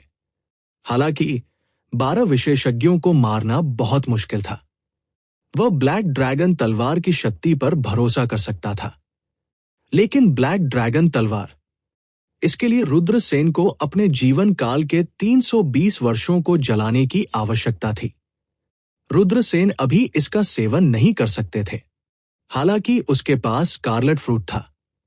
एक लाल रंग का फल किसी के जीवन काल को 500 साल तक बढ़ा सकता है, लेकिन रुद्रसेन ने पहले ही एक खा लिया था। कोई भी स्वर्गीय भौतिक या सांसारिक खजाना केवल तभी प्रभावी होगा जब उसे पहली बार खाया गया हो। बिल्कुल स्कारलेट फ्रूट की तरह, यदि वह इसे अभी खा लेता तो वह अब रुद्रसेन के जीवन काल को बढ़ाने में सक्षम नहीं होगा। इसलिए ब्लैक ड्रैगन तलवार का उपयोग करने का कोई तरीका नहीं था। यह सही है, कांस्य का टुकड़ा।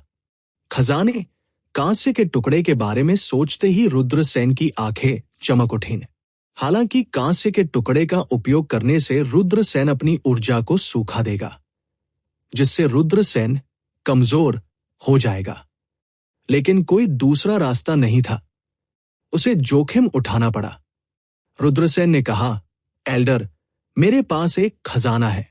अगर मैं उस खजाने का उपयोग उस फ्लाइंग असुर पर हमला करने के लिए करता हूं, जब तक मैं उसे मार सकता हूं या उसे गंभीर रूप से घायल कर सकता हूं, तो वे दुष्ट दानव विशेषज्ञ और पृथ्वी दानव विशेषज्ञ निश्चित रूप से अराजकता में होंगे। उस समय हमारे पास जीतने का मौका होगा। ऐसा खजाना है, जल्दी से इसका इस्तेमाल करें। एंथोनी की आंखें चमक उठीं। अगले ही पल कांस्य का टुकड़ा उड़ गया। कांस्य का टुकड़ा घने भरे जाल के बीच छिपा हुआ था। इसने फ्लाइंग असुर की दृष्टि रेखा से परहेज किया। फिर यह तेजी से फ्लाइंग असुर की ओर दौड़ा। जब तक फ्लाइंग असुर ने इसकी खोज की, पहले ही बहुत देर हो चुकी थी। अच्छा नहीं, फ्लाइंग असुर की अभिव्यक्ति अचानक बदल गई और वह चकमा देना चाहता था, लेकिन वह नहीं कर सका। कांस्य का टुकड़ा तुरंत फ्लाइंग असुर की छाती में घुस गया। फ्लाइंग असुर का शरीर नीचे गिर गया। बव्वा, क्या तुम ही हो जिसने मेरे खिलाफ साजिश रची थी?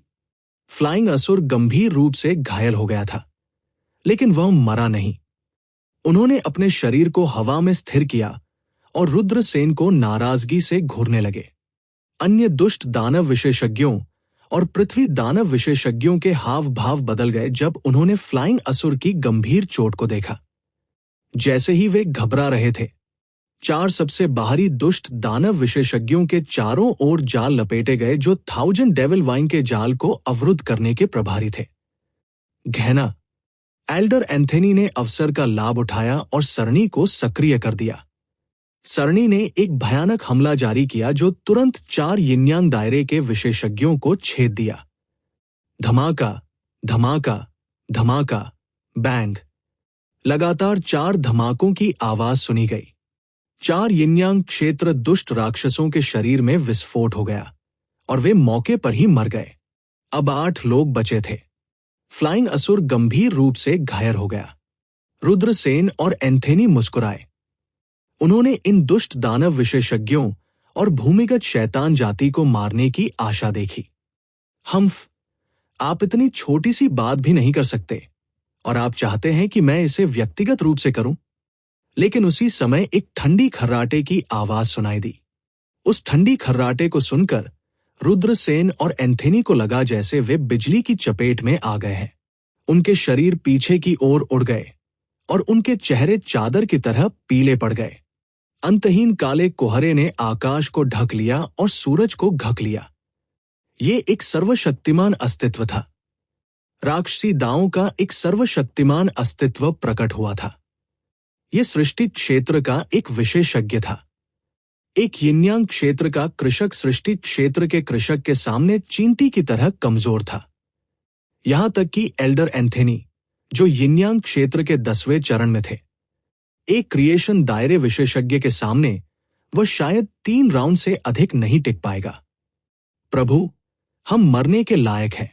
फ्लाइंग असुर और अन्य 8 यिन्यांग क्षेत्र के विशेषज्ञ जल्दी से जमीन पर घुटने टेक दिए और प्रणाम किया। वे सभी डर से कांप रहे थे। मर जाओ। काले कोहरे में छिपे दानव विशेषज्ञ की अभिव्यक्ति उदासीन थी।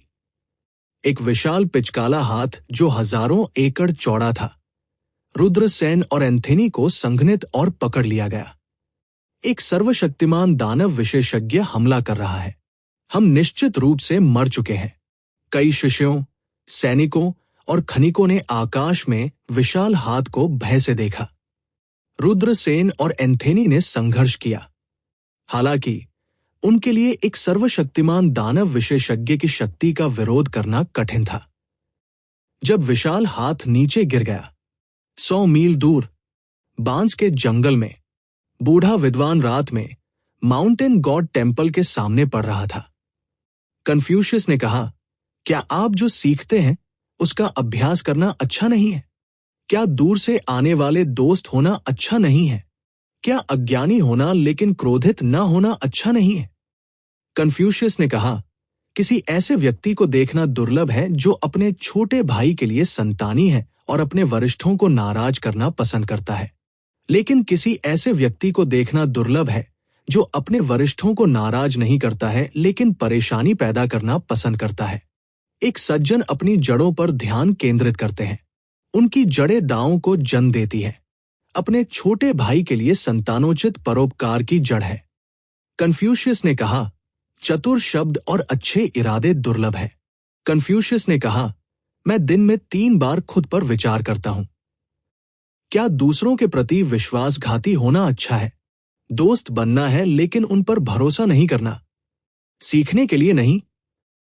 स्कॉलर नीरव कन्फ्यूशियस के एनालेक्स को पढ़ रहे थे। कन्फ्यूशियस धर्म ग्रंथों को 4 पुस्तकों और 5 क्लासिक्स में विभाजित किया गया था। 4 पुस्तकें कन्फ्यूशियस, मेंसियस, द जू और the doctrine of the mean की एनालेक्स थी। 5 classics book of songs, Shangshu, book of rites, Zhouyi और स्प्रिंग एंड ऑटम एनल्स थे। 4 पुस्तकें और 5 क्लासिक्स का नेतृत्व कन्फ्यूशियस के एनालेक्स द्वारा किया गया था।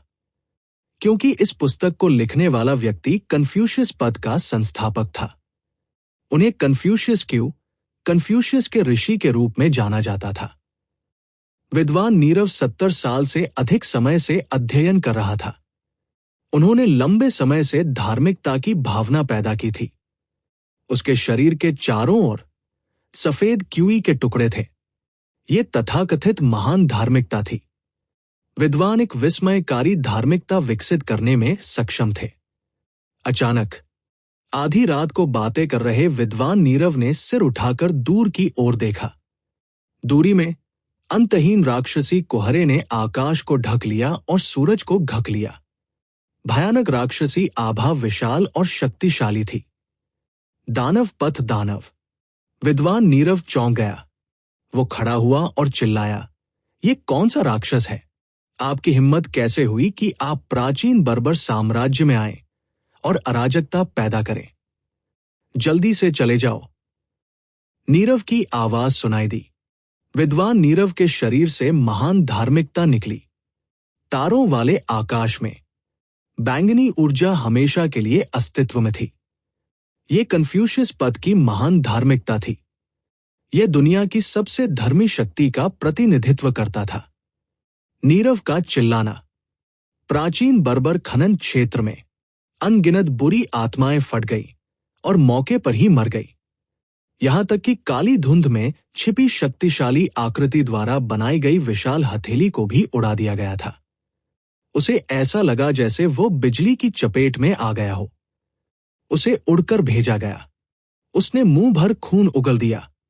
महान कन्फ्यूशियस, ये कैसे संभव है? क्या देवलोक महाद्वीप में अभी भी एक महान कन्फ्यूशियस है? दानव पद का महान प्राणी अपनी बुद्धि से डर गया था। उसने उड़ते हुए असुर और अन्य लोगों को पकड़ लिया और एक पल भी रुकने की हिम्मत नहीं करते हुए दूर भाग गया। स्वर्ग और पृथ्वी में धार्मिकता मौजूद थी। बुरी आत्माएं गिर गई। स्वर्ग और पृथ्वी तुरंत शांत हो गए। हर कोई अवाक रह गया। ये किस प्रकार की दिव्य शक्ति थी? एक जोर से चिल्लाने के साथ बैंगनी क्यूई सैकड़ों हजारों मील तक फैल गई। देवताओं और भूतों की बात करो। रुद्रसेन चौंक गए। उसे अचानक talk of gods and ghost में दर्ज एक कहानी याद आई।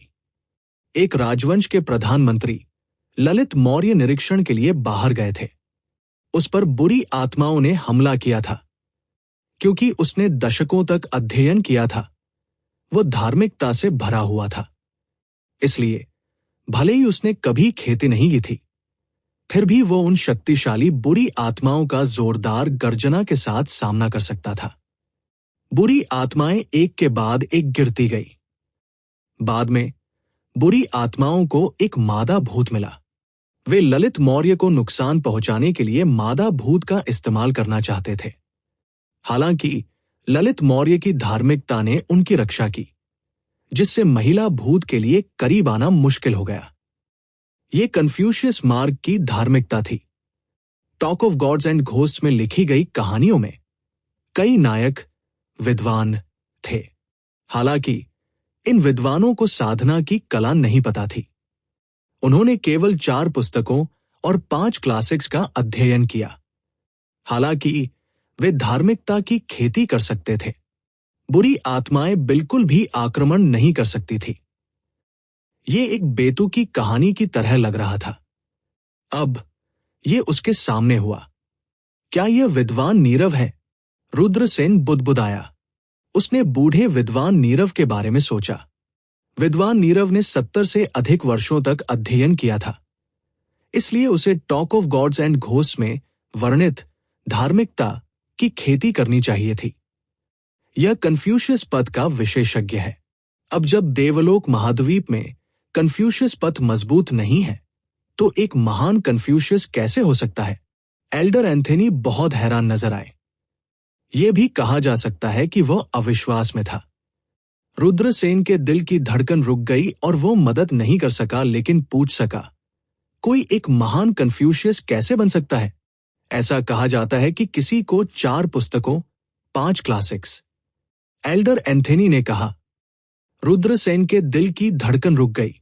हालांकि विद्वान नीरव को खेती करना नहीं आता था, लेकिन उन्होंने दशकों तक अध्ययन किया था और बड़ी मेहनत से गॉड्स एंड घोस्ट की बात लिखी थी। सबसे पहले उन्होंने गॉड्स एंड घोस्ट की बात पढ़ी। रुद्रसेन ने पुस्तक की सामग्री को एक दिलचस्प कहानी के रूप में पढ़ा, लेकिन अब जब उसने इसके बारे में ध्यान से सोचा, उसे एहसास हुआ कई कहानियों में महान दावों की सच्चाई थी, जैसा कि प्रधानमंत्री ललित मौर्य ने अनुभव किया था। उन्होंने शाही दरबार में एक महत्वपूर्ण पद धारण किया और धार्मिकता से भरे हुए देश और लोगों की सेवा की। दुष्ट राक्षसों के घेरे का सामना करते हुए वो धर्मी और निडर था। सुंदर महिला भूतों के प्रलोभन का सामना करते हुए वह अविचलित था। इसके बजाय उन्होंने अपनी धार्मिक ऊर्जा का उपयोग महिला भूतों को परिवर्तित करने के लिए किया, जिससे उन्हें पुनर्जन्म लेने की अनुमति मिली। एक कहानी में धार्मिकता और परोपकार शामिल थी, और हर कहानी वास्तव में वे सभी जीवन के एक ही सिद्धांत पर विस्तार से बात कर रहे थे। शायद एल्डर एंथनी का यही मतलब था जब उन्होंने कहा था कि एक महान कन्फ्यूशियस अपने स्वयं के दावों की व्याख्या करने के लिए एक किताब लिखेगा, जिससे अनगिनत लोग उसकी नकल कर सके। एल्डर एंथनी का दाव लोगों को कहानियों के माध्यम से गहराई से विचार करने के लिए उकसाना था। आइए पहले हताहतों की जांच करें, फिर हम उस कन्फ्यूशियस विशेषज्ञ की तलाश करेंगे। एल्डर एंथनी ने अपने आसपास की ओर देखा। उन्होंने पाया कि कन्फ्यूशियस मास्टर प्रकट नहीं हुए। उसे लगा कि दूसरा पक्ष उससे मिलना नहीं चाहता है। उसके दिल में उसे दूसरे पक्ष को खोजने की ज्यादा उम्मीद नहीं थी। रुद्रसेन ने पहले ही अनुमान लगा लिया था कि महान कन्फ्यूशियस विद्वान सबसे अधिक संभावना नीरव है, लेकिन उन्होंने इसे जोर से नहीं कहा, क्योंकि एक बार उसने इसे जोर से कहा था। नीरव शायद कई सांसारिक मामलों में उलझा हुआ होगा। नीरव शायद ऐसी स्थिति नहीं देखना चाहता था, है ना? रुद्रसेन तेजी से 5वीं खदान की ओर उड़ गए। वह सोच रहा था कि वहीदा और अन्य लोग कैसे कर रहे हैं। जब वह 5वीं खदान में पहुंचे तो उन्होंने वाहिदा, नृसिंह और अन्य लोगों को देखा। आखिरकार उसका दिल शांत हो गया। चिराग ने दुखी स्वर में कहा, हमारे साथ आए भाइयों में से 7 मर गए, और ये केवल शिष्य थे जो रुद्रसेन के साथ आए थे। कुछ पुराने शिष्यों, सैनिकों और खनिकों को भारी नुकसान हुआ था। रुद्रसेन ने चिराग के कंधे को थपथपाया। 5 खदानें युद्ध के मैदान की सफाई कर रही थी। नृसिंह ने कहा, बड़े भाई भीमराव, बड़ी बहन रोनी और बड़ी बहन दिशा सभी ठीक है, लेकिन वामदेव की मौत हो चुकी है। वामदेव मर गया है। उसकी मृत्यु कैसे हुई? रुद्रसेन को बहुत आश्चर्य हुआ। नृसिंह ने उपहास किया और कहा, ऐसा कहा जाता है कि वामदेव राक्षसों और भूमिगत राक्षसों के हमलों को रोकने के लिए खनिकों को तोप के चारे के रूप में इस्तेमाल करना चाहते थे। लेकिन जो शिष्य आदेशों को पूरा करने गए थे, वे खनिकों को मरते हुए नहीं देखना चाहते थे, इसलिए उन्होंने गुप्त रूप से खनिकों को छोड़ दिया। गुस्से में आकर वामदेव ने शिष्य को मार डाला और कुछ खनिकों ने वामदेव पर घात लगाकर अपनी जान जोखिम में डाल दी और वामदेव को मार डाला। वह इसके लायक था। कई शिष्यों ने कहा, वामदेव की मृत्यु स्वाभाविक रूप से बहुत संतोषजनक थी।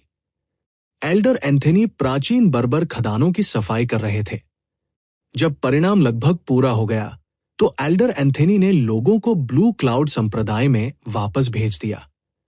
उन्होंने प्राचीन बर्बर खदानों में जो कुछ हुआ था उसकी सूचना उच्चाधिकारियों को दी। उन्होंने उच्च अधिकारियों से विशेषज्ञों को भेजने के लिए कहा। एल्डर एंथनी मुख्य रूप से चिंतित थे कि ईविल डेमन विशेषज्ञ और अंडरग्राउंड डेविल रेस फिर से हमला करेंगे। ये वास्तव में अजीब है। ये राक्षस और भूमिगत राक्षस प्राचीन बर्बर खानों पर हमला क्यों करेंगे? रुद्रसेन थोड़ा हैरान था। अगर ये स्पिरिट स्टोन संसाधनों के लिए था, ऐसी कोई जरूरत नहीं होनी चाहिए। राक्षसों और भूमिगत राक्षसों ने आत्मा पत्थर की खदानों को भी नियंत्रित किया, इसलिए यह मामला बहुत ही अजीब था। रुद्रसेन ने बहुत देर तक सोचा, लेकिन वह इसका कारण नहीं समझ सका। उसने इसके बारे में सोचना बंद कर दिया। उसने एलिमेंट्री स्कॉलर नीरव के घर जाने की योजना बनाई ताकि वह उससे मिलने जा सके। वैसे भी यह बहुत दूर नहीं था। कुछ निर्देश देने के बाद रुद्रसेन ने एलिमेंट्री स्कॉलर नीरव के आवास के लिए उड़ान भरी। जब रुद्रसेन पहुंचे तो प्राथमिक विद्वान नीरव लिख रहे थे। जब एलिमेंट्री स्कॉलर नीरव लिख रहे थे तो उनके ऊपर सुनहरे फूल दिखाई दिए। फूल एक झटके में चले गए। चमत्कारिक फूल। रुद्रसेन चौंक गए। उन्होंने सुना था कि जब लोग लिखते हैं तो वे स्वर्ग के महान दावों को अपने लेखन में एकीकृत कर सकते हैं। आज उन्होंने वास्तव में ऐसा दृश्य देखा। ये प्राथमिक विद्वान नीरव वास्तव में एक महान विद्वान है। रुद्रसेन बुदबुदाया जब उन्होंने एलिमेंट्री स्कॉलर नीरव को वंडरस ब्लॉसम लिखते देखा। रुद्रसेन जानते थे कि प्राथमिक विद्वान नीरव निश्चित रूप से एक महान विद्वान थे। ये बिंदु, इसमें कोई संदेह नहीं था। युवा मित्र, तुम यहां हो। प्राथमिक विद्वान नीरव ने अपने हाथ में ब्रश नीचे रख दिया। रुद्रसेन को देखकर वह मुस्कुरा दिया।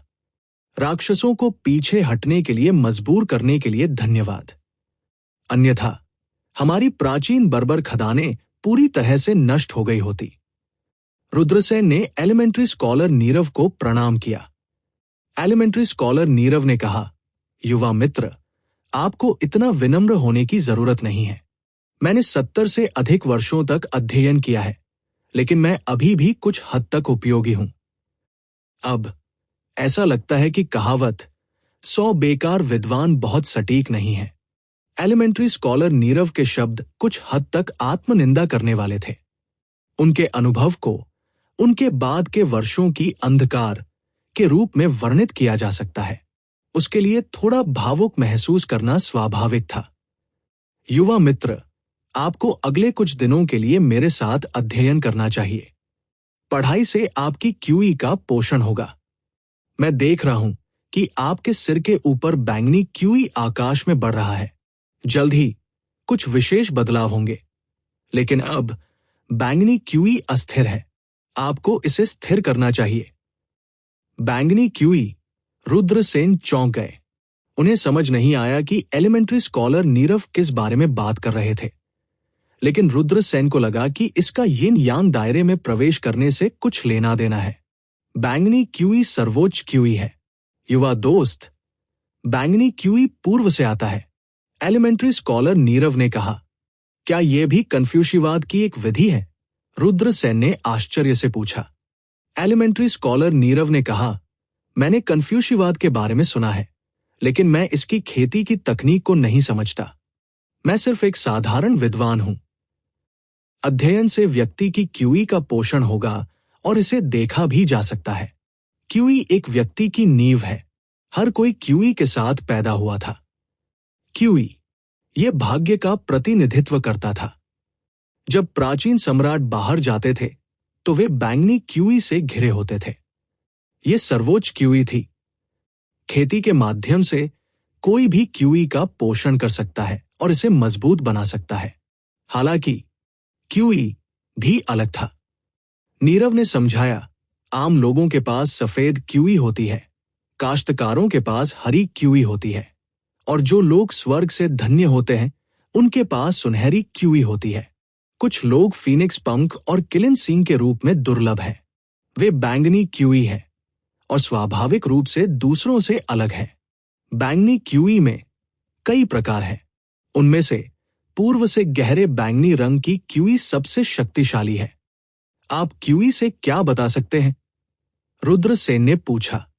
क्यूई स्थिर है, तभी किसी की साधना स्थिर हो सकती है। नीरव मुस्कुराया। पढ़ने के माध्यम से क्यूई का पोषण, यही सिद्धांत था। प्राचीन काल में एक महान विद्वान था जो खेती करना नहीं जानता था। उन्होंने 80 वर्षों तक पढ़ने के माध्यम से क्यूई का पोषण किया और फिर भगवान बनने के लिए सीधे बिजली के क्लेश से गुजरे। धर्मी क्यूई बैंगनी क्यूई के प्रकारों में से एक था। यह सबसे महान गहरे बैंगनी क्यूई में से एक था। अधिक महान क्यूई था। यह जितना दुर्लभ था, जन्म कुंडली जितनी अधिक होगी, भविष्य में जितनी अधिक उपलब्धियां होंगी। उदाहरण के लिए प्राचीन सम्राटों के पास पूर्व से बैंगनी क्यूई था। हालांकि किसी ने भी प्राचीन सम्राटों के बारे में नहीं सुना था कि स्वर्ग से हरी क्यूई थी। ये तथाकथित जन्म कुंडली थी। किसी के पास जो क्यूई होती है उसका उपयोग अक्सर भविष्य में झांकने के लिए किया जा सकता है। हालांकि कुछ लोग स्वर्ग की अवहेलना कर सकते हैं और अपनी क्यूई को बदल सकते हैं और अपनी जन्म कुंडली पर स्वर्गीय दांवों के प्रतिबंधों को तोड़ सकते हैं। हालांकि यह स्पष्ट रूप से स्वर्ग पर चढ़ने जितना कठिन था। रुद्रसेन नीरव के बगल में पढ़ रहे थे। पहली चीज जो उसने पढ़ी वह थी एनालेक्स। ये 4 पुस्तकों और 5 क्लासिक्स में से पहला था। कन्फ्यूशियस ने कहा, सद्गुण के साथ शासन करने के लिए, उदाहरण के लिए बीचेन, जहां वह रहता है सभी सितारे हैं। कन्फ्यूशियस ने कहा, 300 कविताएं। संक्षेप में, बुराई के बिना सोचना।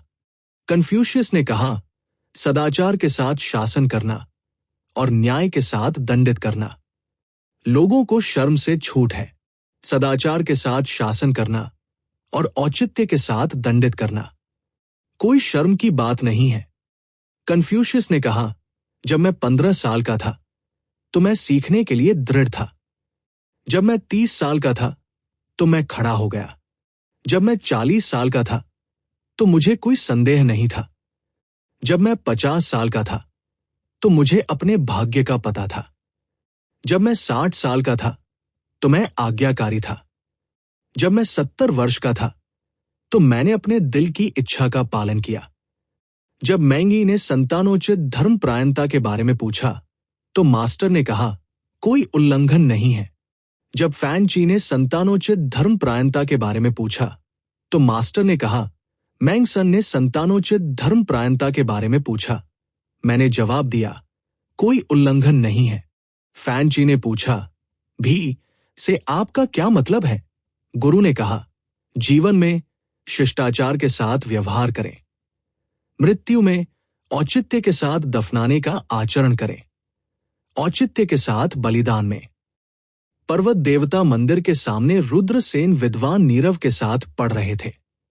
रुद्रसेन ने अभी अभी पढ़ाई शुरू की थी। उनके लिए प्राथमिक विद्वान नीरव की तरह बनना भी असंभव था, जो अध्ययन के माध्यम से धार्मिक आत्मा विकसित करने में सक्षम थे। हालांकि शांत होने और 3 दिनों तक पढ़ने के बाद रुद्रसेन ने महसूस किया कि उनका मूल रूप से बेचैन दिल शांत हो गया है। इसके अलावा रुद्रसेन ने महसूस किया कि उनकी साधना फिर से टूटने वाली है। इससे रुद्रसेन को बहुत आश्चर्य हुआ। बैंगनी क्यूई स्थिर है। छोटे दोस्त, तुमने अपने दिल को पढ़ा है। आप सिर्फ पढ़ने के लिए नहीं पढ़ रहे हैं, इससे मुझे बहुत संतुष्टि मिलती है। नीरव मुस्कुराया। ऐसा इसलिए है क्योंकि आपने मुझे अच्छी तरह से सिखाया है। रुद्रसेन ने नीरव को एक विद्वान की तरह प्रणाम किया। उन्होंने पर्वत देवता मंदिर में 160 से अधिक सर्वोच्च श्रेणी के स्पिरिट पत्थरों को परिष्कृत किया था। आखिरकार रुद्रसेन ने अपनी सफलता पूरी की। उनकी खेती मार्शल किंग क्षेत्र के 9वें आकाश से मार्शल किंग क्षेत्र के 10वें आकाश तक टूट गई। वो यिन्यान दायरे में पहुंचने वाला था। वो केवल एक कदम दूर था। रुद्रसेन नीरव की तरह क्यूई का निरीक्षण करने में असमर्थ थे। अगर वह क्यूई का निरीक्षण कर सकता है, वह इसे देखेगा। जैसे जैसे उनकी खेती में सुधार हुआ, उसके ऊपर बैंगनी क्यूई बहुत मजबूत हो गया। बैंगनी क्यूई ने रुद्रसेन के भाग्य और उनके भविष्य का भी प्रतिनिधित्व किया।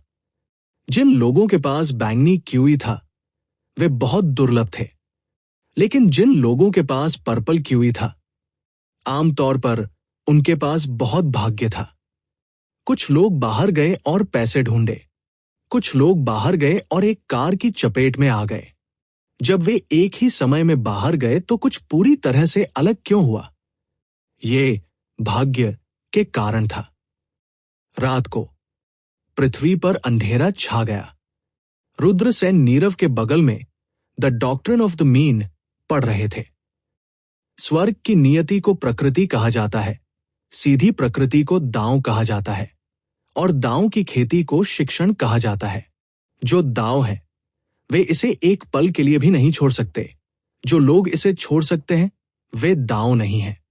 इसलिए एक सज्जन को जो नहीं दिखता है उससे सावधान रहना चाहिए, और जो वो नहीं सुनता उससे डरना चाहिए। जो छिपा हुआ है उसे न देखें, जो छोटा है उसे न दिखाएं। इसलिए सज्जन को सतर्क रहना चाहिए।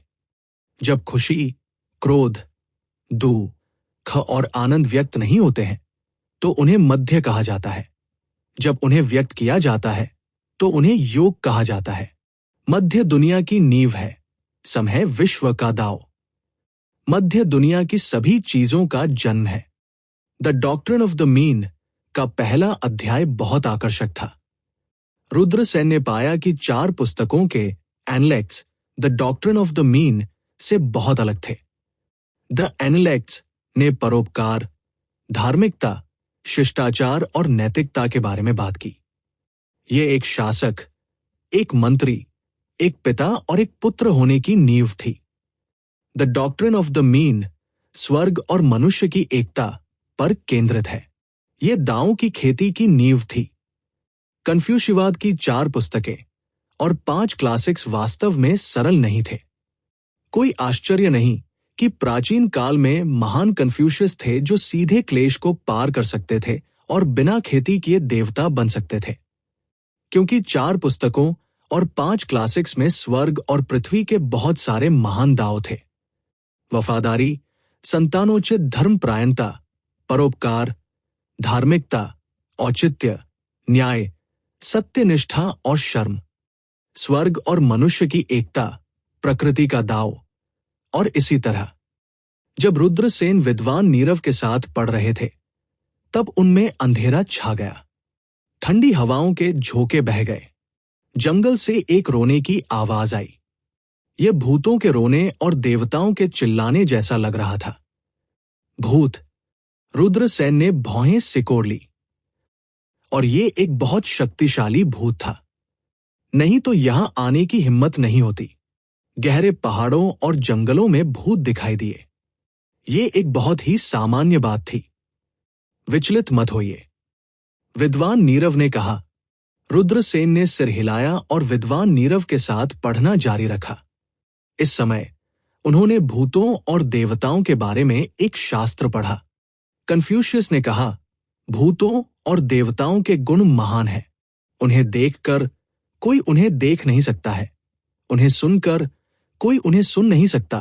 उन्हें देखकर कोई भी उन्हें मिस नहीं कर सकता, ताकि दुनिया के सभी लोग आश्वस्त हो जाएं। इस वाक्य का अर्थ था, भूतों और देवताओं का दाव वास्तव में महान है। उन्हें देखा या सुना नहीं जा सकता है, लेकिन वे सभी चीजों में सन्निहित हैं, जिससे लोगों के लिए उन्हें छोड़ना असंभव हो जाता है। दुनिया में हर कोई उपवास करता था और अपने दिलों को शुद्ध करता था। उनकी पूजा करने के लिए गंभीर और साफ सुथरे कपड़े पहनता था। वे हर जगह हैं। वे आपके सिर पर और आपके आसपास प्रतीत होते हैं। ये वास्तव में इस कहावत का प्रतिबिंब था। देवता आपकी देखभाल कर रहे हैं। और जब रुद्रसेन पढ़ रहे थे, दुनिया अंधकारमय और अंधकारमय होती जा रही थी। अंधेरे में एक भयानक आकृति कदम दर कदम आगे बढ़ती गई। एक दुर्भावनापूर्ण भूत जिसने 1000 वर्षों से खेती की थी। वो गहरी नींद से जाग गया था। इंसानों का स्वादिष्ट मांस। एक उदास आवाज निकली। 1000 साल पुराना दुष्ट भूत पर्वत देव मंदिर की ओर आ रहा था, जहां रुद्रसेन और विद्वान नीरव पढ़ रहे थे। इस पल माउंटेन गॉड टेम्पल में दिव्य प्रकाश उमड़ पड़ा। पर्वत देवता प्रकट हुए थे। विद्वान नीरव अपनी क्यूई को पोषण देने के लिए पढ़ रहा था। उसकी क्यूई दुनिया में फैल गई। इसे मरते हुए पर्वत देवता द्वारा अवशोषित किया गया था। पर्वत देवता ठीक हो गए थे। अब पर्वत देवता प्रकट हुए थे और हजारों साल पुराने दुर्भावनापूर्ण भूत को अवरुद्ध कर दिया था। पढ़ने के माध्यम से देवताओं से जुड़ने में सक्षम होने का यही मतलब था। यहां तक कि देवता भी मदद के लिए आए। पर्वत देवता, तुमने मुझे रोकने की हिम्मत की। आज मैं तुम्हें भी खा जाऊंगा। 1000 साल पुराना दुर्भावनापूर्ण भूत जोर से हंसा। अंतहीन अंधेरे ने पर्वत देवता को घेर लिया। इसने तुरंत पर्वत देवता को निगल लिया। 1000 साल पुराना दुर्भावनापूर्ण भूत अजीब तरह से हंसा। क्या तुम अब भी इस राजा द्वारा निगल नहीं जाएंगे? इस पल अचानक पर्वत देवता से बड़ी मात्रा में धार्मिक ऊर्जा निकली।